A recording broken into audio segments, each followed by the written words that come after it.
this is a prime thing, that is a human connect to IoT. But with the technology coming up, all these things you can see in your smartphone that is with you right now. Your senses, you can connect. Your smartphone is the first thing that you are connecting with internet or internet of things. You can see most of the sensors. Probably you're not using all the sensors, but most of the sensors are there that will help you to connect or to collect some data or to actuate something or to do something, some sort of analytics. So the definition part, what is IoT? So summing up, it is basically an internet connection of uniquely identified embedded computing like devices and within the existing internet infrastructure. So main thing comes internet. Internet means some sort of connectivity, some sort of networking protocols that are at physical layer, network layer, internet application layer. And the thing part is very important, that is integrating. This technology is basically integrating your real world thing. And things in the IoT, it can refer to a wide variety of devices such as your heart monitoring implants, biochip transponders, farm animal, automobiles, built-in sensors. And presently you can see the most of the uh, users using their smart watches that are connected, that are collecting data with different types of sensors available. And in market examples, if you'll see, most of the washing machines, air conditioners that are coming with some remote monitoring activity with the help of Wi-Fi. So Internet of Things, basically internet and networking thing. A thing is a sensor part that will collect some data. So this presently you all people are connected to things with different sensors, and basically this is people connecting to things.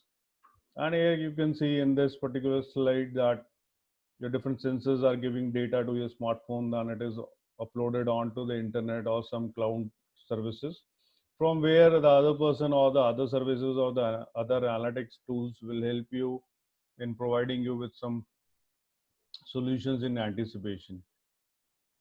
And this slide, if probably the drawback of uh, communicating in this fashion is that I am not able to dynamically interact. Just I want to have an interrupt here.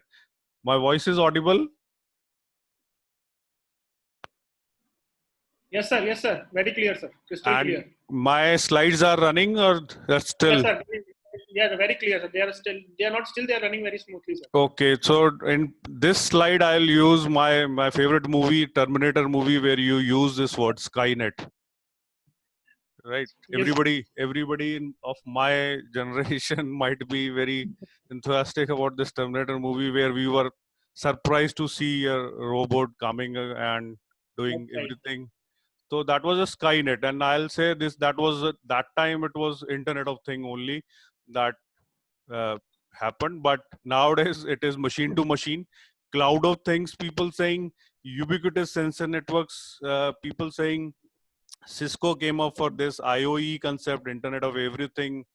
Then there is again, I'll say Web 4.0 coming into picture, Web of Things also. Right.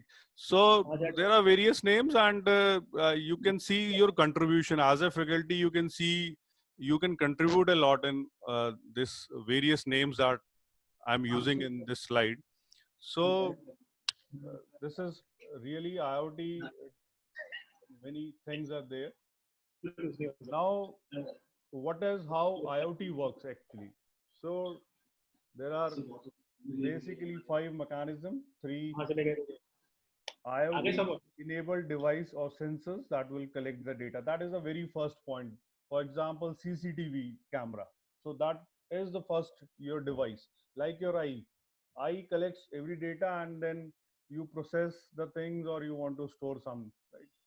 So data ingestion is the very first part, and where you have different types of sensors, and these sensors nowadays with the uh, technology of nano technology coming into picture, the size, the cost of the sensors has been reduced remarkably, and that has enabled different types of sensors being made. And I'll take the present COVID situation also. Most of the bioengineers or biomedical students, they are working on bio sensors or the biochips that will help you in analyzing the test results, and that will come in a very quick time and with more accuracy and more efficient way. So that is also one of the field, because we see electromechanical things coming, the size coming up down. So that is a very first thing that I'll say, physical layer where your devices are really very important. Types of sensors, their sensitivity is very important. The second part is the data transmission, the network part, where this is my area of interest, where uh, I'm trying to learn more on this networking things. So once the data has been, you get the data, it is then has to be transmitted to the cloud or some any other place or on some hard disk also. So it should be through some gateways, some mechanisms, some edge devices. So if you're able to efficiently send this data onto the cloud, because different cloud platforms are right now available, then we have data processing also, and on cloud data is processed by various IoT platforms. Many platforms, IBM, Azure, they are having their own proprietary IoT platforms for this. The fourth is the data visualization part. The next step of IoT enabled data is being visualized on application and software for the end user. Probably you have collected the data, you have transmitted it, then you have processed it. Then you want to have that visualization on your machine or in your smartphone. So you want to get the latest what user can think. That is a visualization. Most probably, I'll say the apps, user interfaces that are available on different smartphones, PCs, where the end user can visualize. And if you're able to visualize, if you're able to get that data, then definitely you want to do some prediction also. You want to analyze those things also. So probably huge data. So I'll using, if you're collecting a data CCTV footage, and probably it steps onto the definition of big data. So big data collected over the time, data analytics make use of this historical data to provide actionable insights. Actionable means that you want to do something. If you are able to predict something, you definitely you want to get the solutions for those things also in an anticipation. So insights helps in predicting the future events that may occur. So this is a word: data ingestion, transmission, processing, visualization, and this slide again, I'll say this is again important for the faculty members who are pursuing their research, who has done their research, they have got their PhD degree, now they are doing some postdoctoral research, or their students, they have students, research students under their guidance. So they have a lot of thing in this IoT domain, that if somebody says I am working on image processing, so I don't feel anything I can contribute to IoT, but uh, the faculty members, you have that processing, how the this data, image data collected from a CCTV footage or any other device, you can how you will transmit efficiently, right? Probably some compression algorithms you will working on this particular thing. And if somebody is working on big data also, so he'll find data analysis and prediction. Somebody working on AI and machine learning algorithms, uh, exclusively on algorithms, I'll say. So he'll definitely can contribute at a very working of this IoT layer. So moving on to the components that I'll sum up with the previous slide, that is a sensor device, ingestion part, connectivity, networking. Then you have a different data processing, different gateways, devices you have. And then the user interface is also there. That is, again, I'll say the smartphone where you get a data or a website from where you get the data or you upload some data onto the some services.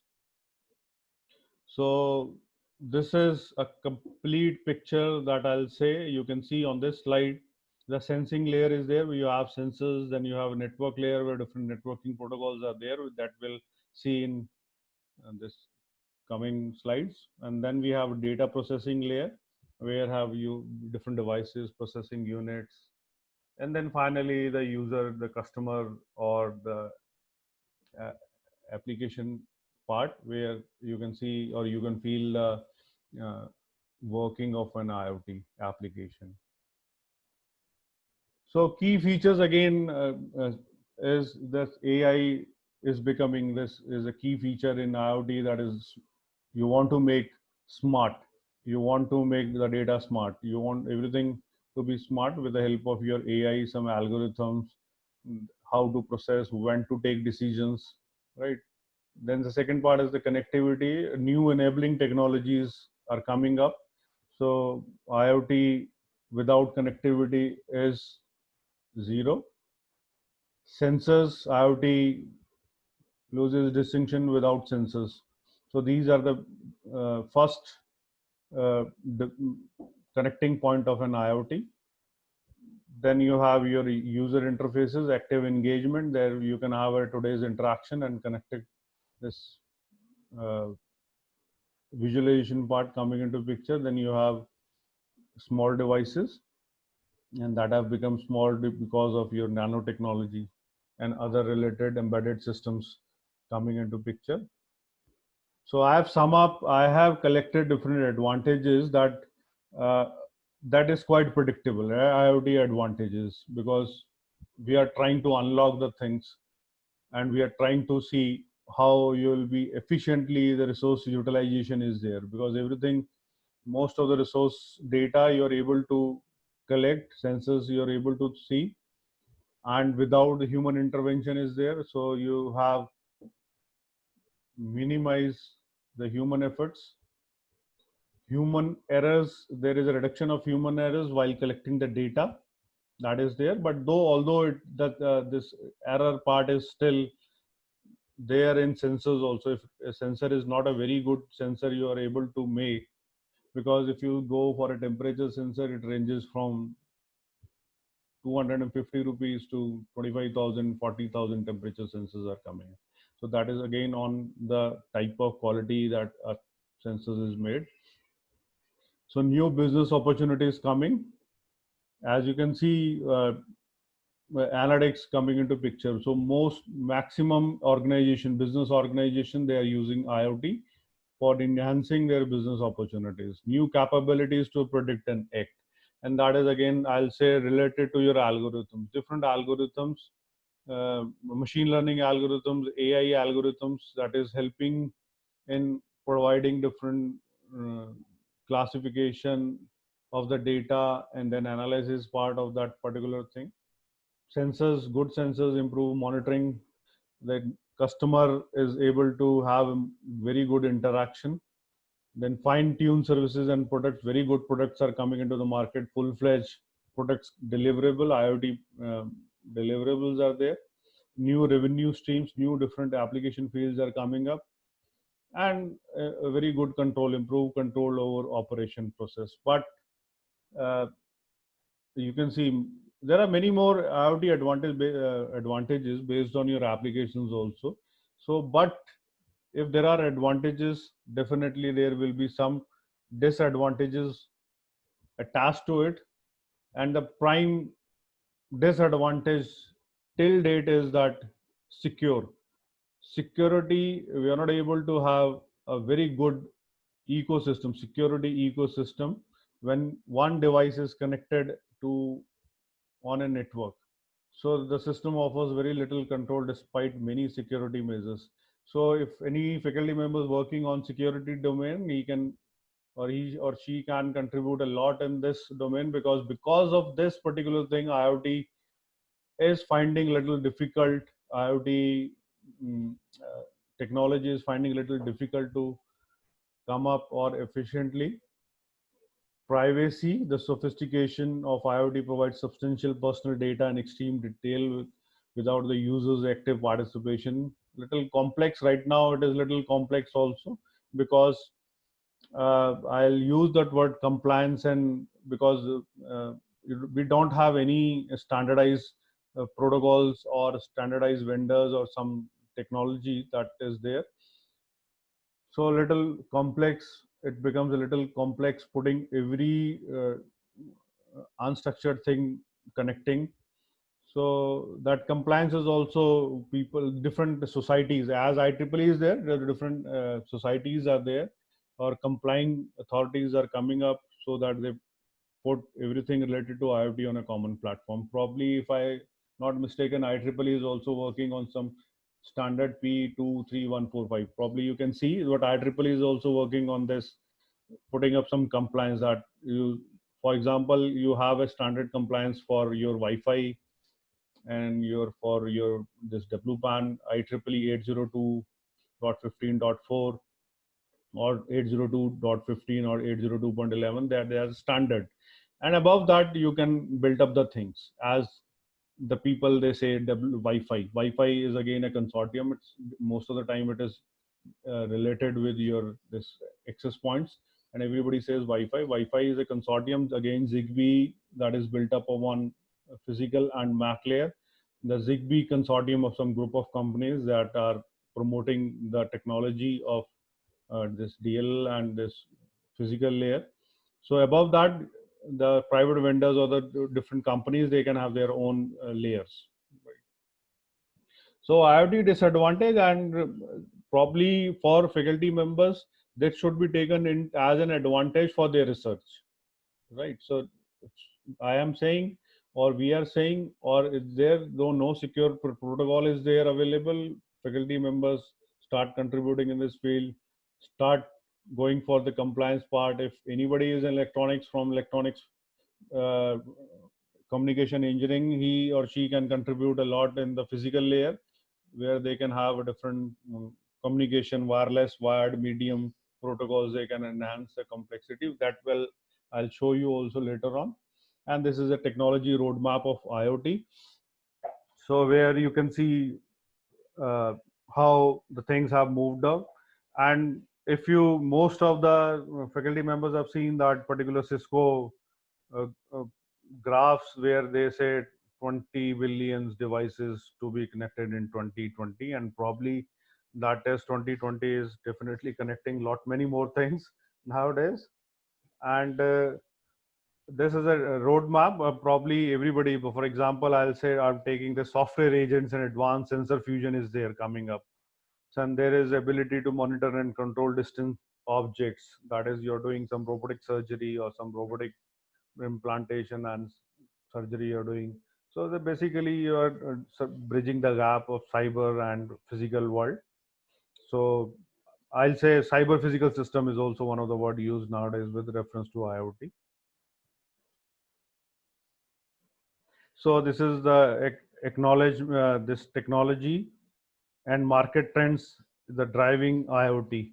So if I'll say ubiquitous, I used one word, ubiquitous sensor networks, and that is the low cost, high speed, pervasive network connectivity, especially through licensed and unlicensed wireless.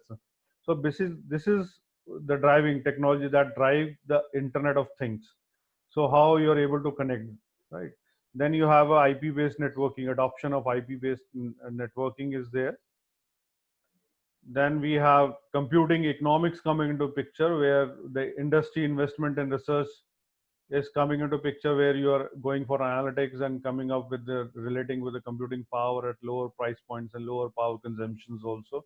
Miniaturization, nanotechnology coupling up with greater computing economics, advancement of small and inexpensive sensor devices. Advancements in data analytics. This is the technology that is driving IoT, right? It is not only the sensors, new sensors, biochips coming. It is the again the new algorithms and the rapid increases in computing power, data storage, cloud service are enable the aggregation, correlation, and analysis of vast quantities of data. That is a big data. So you're able to come up with a new advancement in this data analytics things.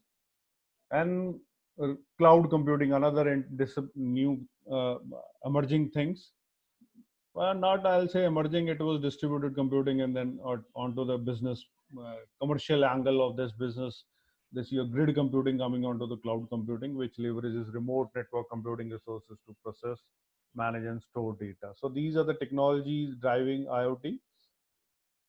And now I'm starting with the practical aspect of this Internet of Things, where as a faculty member, I think that all faculty members should start the labs or smart labs or the AI labs or machine labs, anything related to the IoT.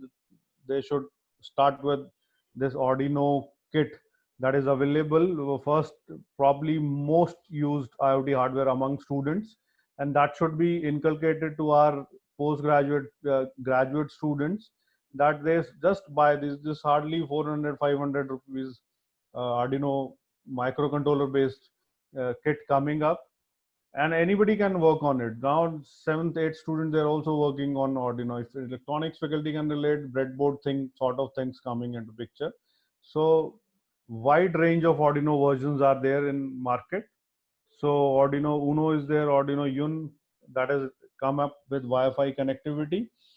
And apart from this hardware, Arduino offers your integrated development environment. The most easiest way to start up with the IoT concept, because most of the times uh, we see the picture from analytics part only. We see machine learning, but we are not able to see how to start with the physical part of that, the data coming up, how you will collect the data, how you will sense the data. So this is a platform, well established community. Online software tools are also available. Arduino IoT Cloud is also there, that is building connected devices.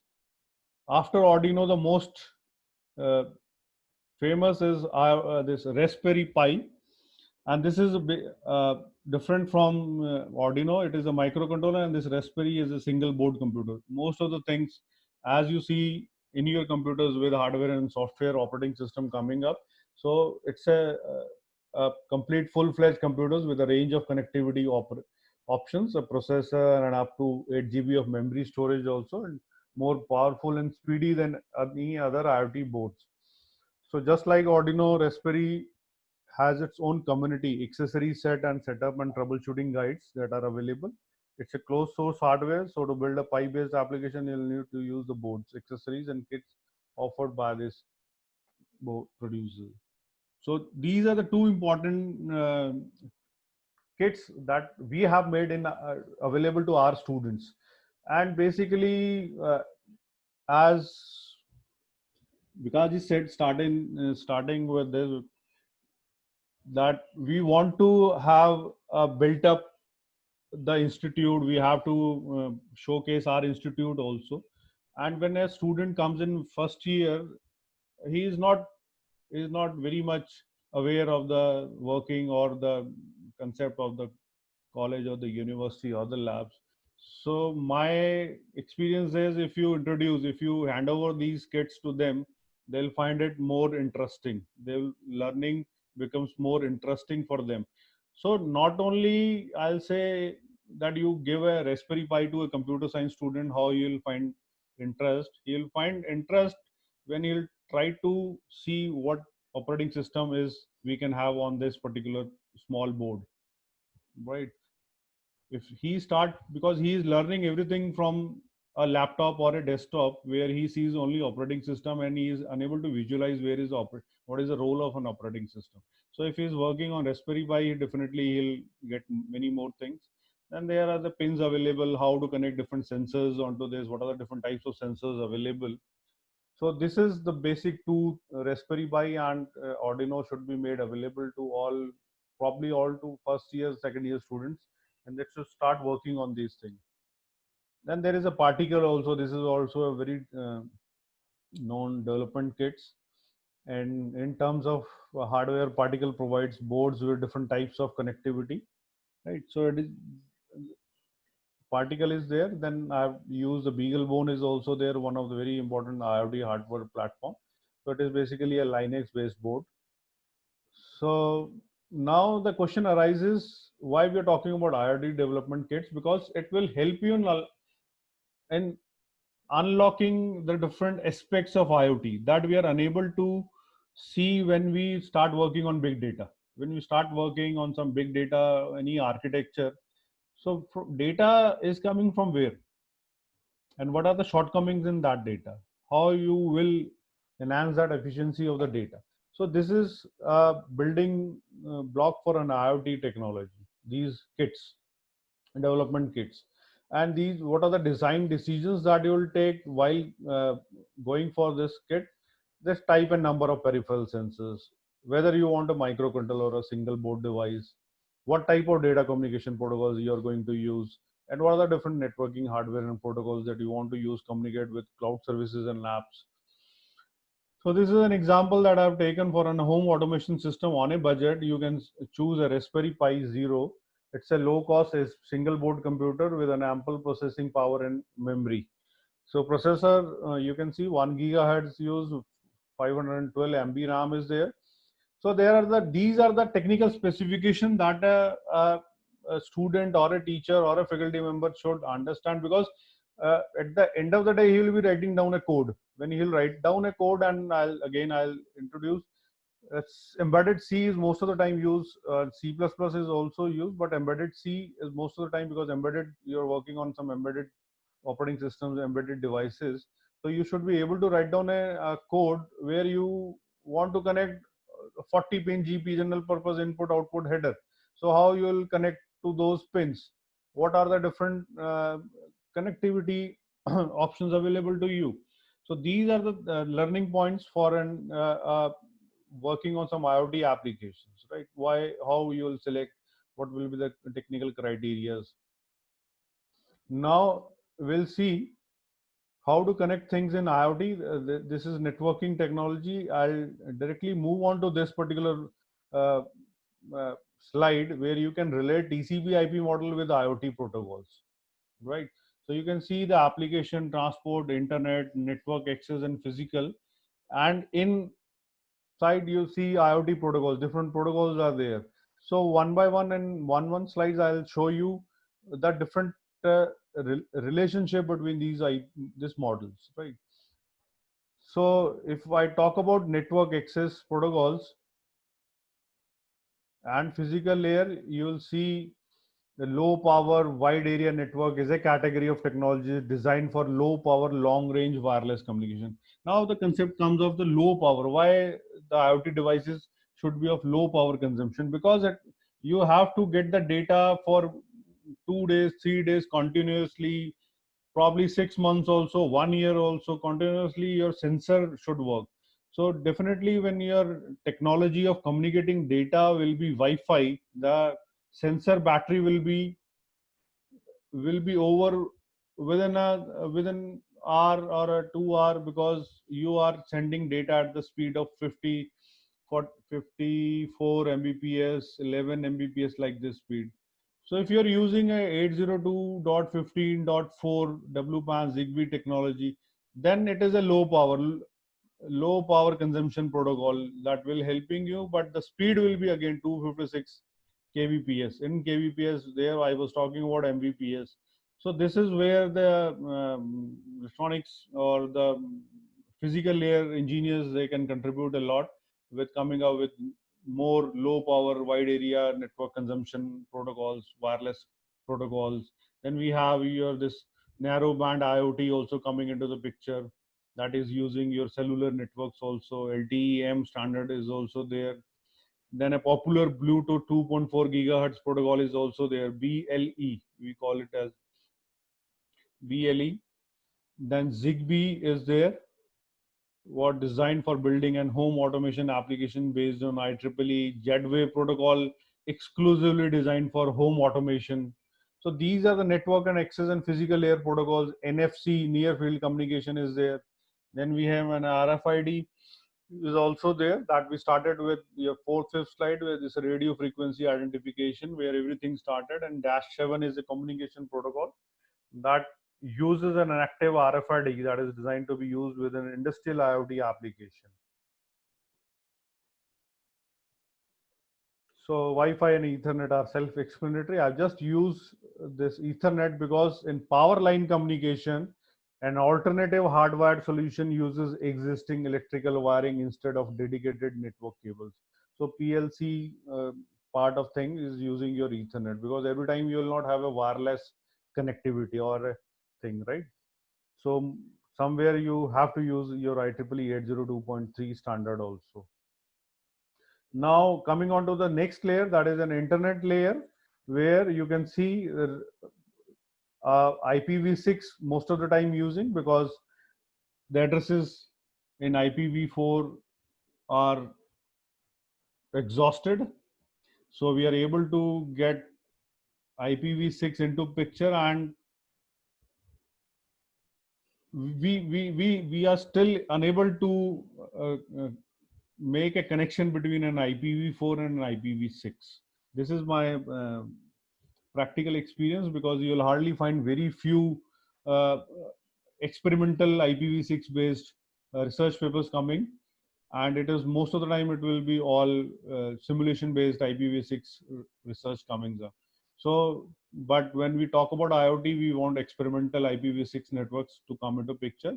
And then we talk about IPv6 low power wireless personal area network that allows IPv6 to be used on this 802.15.4 wireless network. So 6 low WPAN is often used for wireless WSN, and the thread is basically, I'll say again, it's a compliant or a consortium that are coming up with a protocol for home automation devices and running on 6 low WPAN.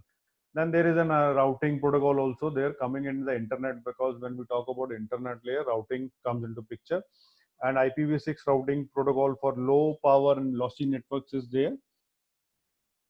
Then we have an application. Now you can see the application faculty members working on web semantics, ontology. So they APIs, or a pure application engineer working on HTTP, HTTPS. So they have a lot to contribute with this RESTful APIs coming into picture with HTTP. REST is using mostly deployed, widely deployed this in this. Then we talk about constrained application protocol. Again, faculty members can contribute a lot of research happening as this. Then there is messaging protocols, MQTT, AMQP, and XMPP are again widely used in RDO applications. Lot of people simulation work in this, and with the help of some open platform, faculty members, they are working on the sensor physical part also. This is MQTT. It's a publish subscribe based messaging protocol. Then we have AMQP, advanced message queuing protocol. Then we have an extensible message and presence protocol. My idea for showing all these things, because for MQTT we can have a full 1 hour, 2 hour lecture also, but my introduction of this particular is because the faculty member are contributing and working, research scholars are working on this MQTT part, AMQP also, XMPP. Again, I'll say I've used on this slide, you can see your choice of technology at application layer will depend on the specific application requirement of your IoT project. So based on your research, what you are doing, your choice of this technology will depend on, right? For example, a budget home automation that involves several sensors.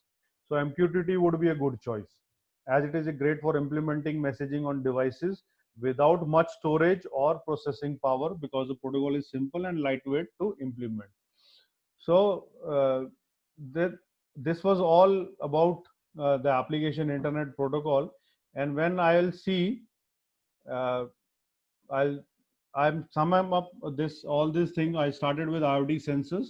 Then we have a wireless connectors and some gateways, carriers are there. Then your IoT application, And then definitely based on some company or some business organization, they have their own rule engines, business rule engines they are using. And finally, you're able to see on your mobile, desktop, PLC, wearable, and different technologies on which you want to see the output of your IoT application. So finally, we'll talk about the application of IoT in different industries. So utilities, energy, water metering, gas readings, everything is nowadays it's a real-time collection of usage data. Demand supply prediction is there, load balancing is there, dynamic traffic generation. This is a solution that you can have through IoT technology in the utility, in the industry of energy, water, gas. The sensors that are used are energy sensors, water sensors, gas meters. Analytics you can do, you can have a different interface, and the outcome is there. The consumers connected to these smart networks have been seen significant cost and resource savings. Then you have a manufacturing part where you can have a remote manufacturing and diagnostic part. Product line automation is there, remote expert diagnostic in case of failures. So here I'll talk about the SCADA, supervisory control and data acquisition systems, PLCs, that are sensors that are used in IoT. Analytics are there, anomaly detection in equipment usage and function is there, predictive maintenance is there. An outcome is that you can have an optimal scheduling of production lines, improved quality and low energy costs.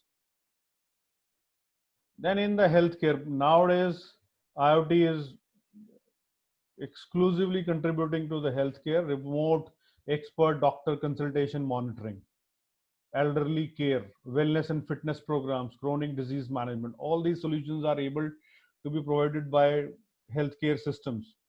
So what are the different sensors that are you seeing? Mobile phones, wearable and personal medical devices, right?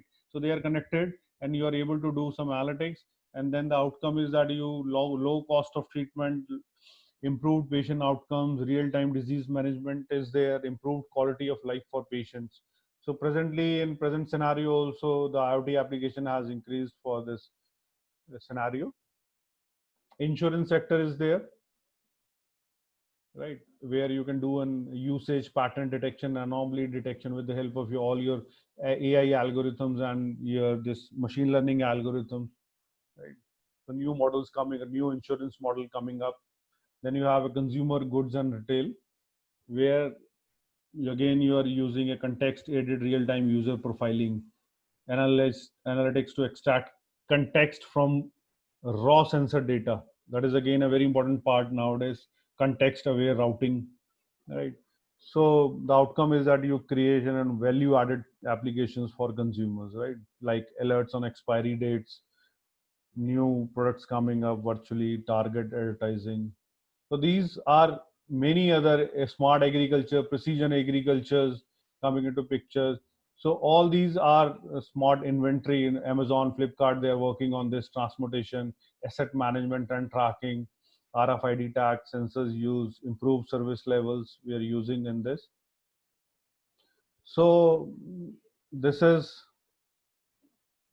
I am summarizing. This is a slide I've used that shows a tip of an iceberg, and what we have discussed, what we have unlocked today, it's only a very minute thing that we have presented or we have learned today. Many other things has to be unlocked, and that is what I want to summarize my today's talk, and I'm open for questions now. Any questions, please? Yes, sir. We'll start with that, sir. Shobha ma'am, over to you.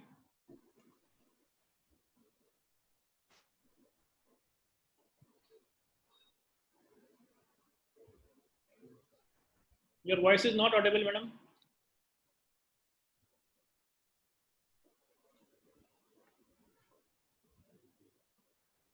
There were one of the question I saw, sir, ki people are asking that how IoT can be helpful in education line, sir. IoT, as you for last three months, you are using IoT only. You're sharing your all. You're exploiting. I'll say you're exploiting IoT a lot, and this is what the technology is there, and the only thing is that I've seen somewhere the labs are also conducting, but the hardware part is not able to do in that thing. Hardware labs, we are unable to conduct the labs that were hardware based, right? Most of the compilers and everything is nowadays present on cloud. But the problem arises when we talk about some hardware type of lab, digital analog communication, and probably that will be the another thing that we can use in this IoT also. We can academics or we can contribute, we can start working on this, how hardware labs will able to work on.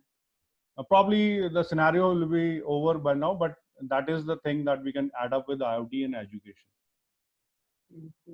Because like virtual lab and all concept has come this time, sir, from the university side also. So, but the physical part we are unable to increase. For example, you want to, if a student wants to see some sine waves, cos waves on your CRO, so he is not able to get that field. Probably working on that thing also, because this Internet of Things, the very first part is internet, and what I have seen in last 3 months is that the connectivity was a major issue with the students and the teachers also. So most of the things were not so very good, because most of the students said the connectivity is not very good. There is most of the time that there is a frequent breaks in the connectivity, and we have to work on that networking part also. So hardware mechanism, how we can have an 4G or the 5G thing coming into this picture, because 5G is definitely is there in the market and it has to be there, but still we haven't explored, because IPv6 came way back in 2007-6, DIT, MIT, this our ministries saying that we'll shift to IPv6, but still very few network we are available on this IPv6. So probably this is where education, we academic people or researchers, we can contribute to enhance, strengthen this imparting of knowledge virtually. Yeah, thank you, sir. Shubha ma'am, any other question you want to have from the chat box, or your voice is not audible? Sir, am I audible now? Yes. Yeah. Now you are audible. Which challenges come under IoT devices reliable bidirectional signaling? Probably you can repeat the question. Can you repeat, ma'am? It was not very clear question. Which challenges, what are the challenges come under IoT devices reliable bidirectional signaling?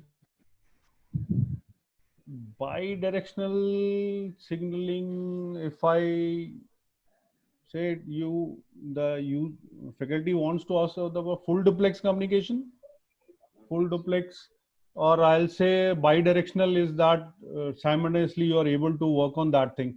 For example, if you want bidirectional signaling, people working on that, but the real field, again, I'll say it's not coming up.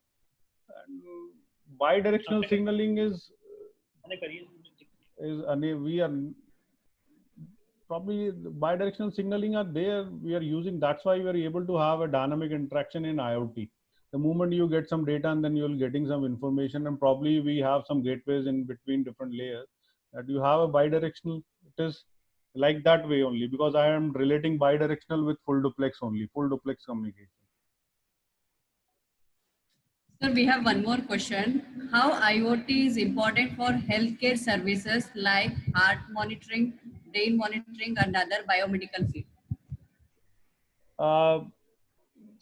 In the starting, I said the very first connecting point are the sensors, and heart monitor or a ECG or a pulse oximeter, it can be easily connected with different IoT application. For example, patient is having a pacemaker, right? So that pacemaker generates some data, and that data can be easily relayed or communicated through the GSM network or a Wi-Fi network onto the cloud, and from that cloud it can be sent to the data, the concerned data, the concerned doctor, and or SMS can be sent to that if is there any fluctuation in that particular data of the pacemaker. So I use the word ubiquitous sensor networks. In that there is another field with WSN, that is called body area network. So where this IoT is used in exclusively for healthcare monitoring, where you can get all your information. For example, a patient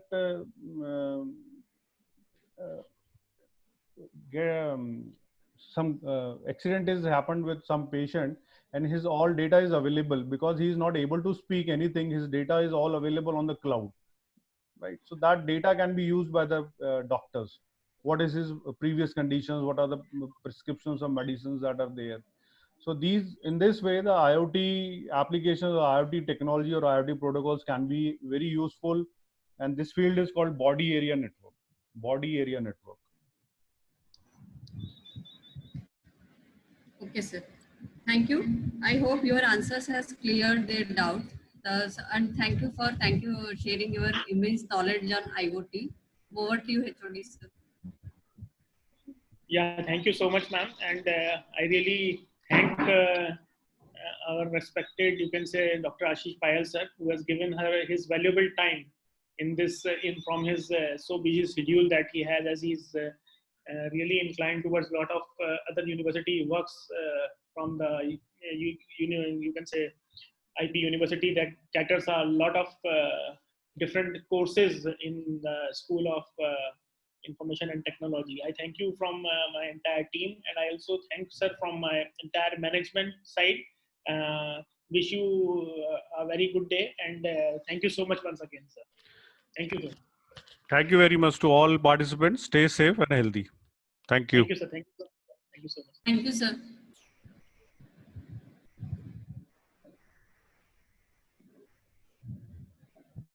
Our next